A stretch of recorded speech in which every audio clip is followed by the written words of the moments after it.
মুসা নবী কয়ে কারণটা কি? আল্লাহ বলে, রে মুসা, তুমি কি জানো না আমি আল্লাহর একটা নাম রহমান, আমি আল্লাহর একটা নাম গফফার, আমি আল্লাহর এক নাম সত্তার। বান্দা যখন আমাকে আল্লাহ বলে ডাক দেয়, আমি আল্লাহ তো তওবার দরজা খোলা রাখছি, একটা সেকেন্ডের জন্য বন্ধ রাখি নাই।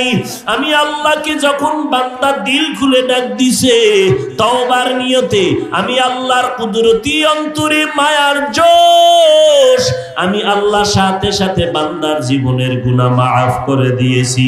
এরে নবীর উম্মতের দল, আজকে তো আমরা গুনাহকে গুনাই মনে করি না, নেক আমল কোন রকম করিয়া মনে করি আমার মতো ভালো কেউ নাই। অথচ যাদের নেক আমল আসমানে কবুল হওয়ার গ্যারান্টি পাইলেন আবু বকর,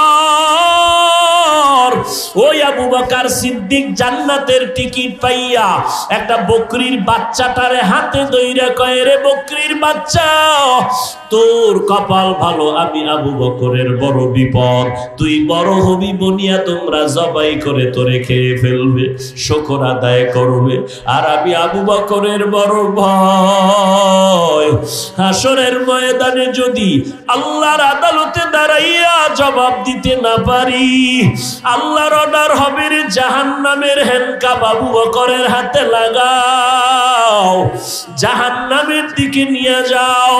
মায়ার নবী দেখতেছেন রাতের বেলা আবু বকর নামাজে দাঁড়ায় দাঁড়ায় কান্না করে।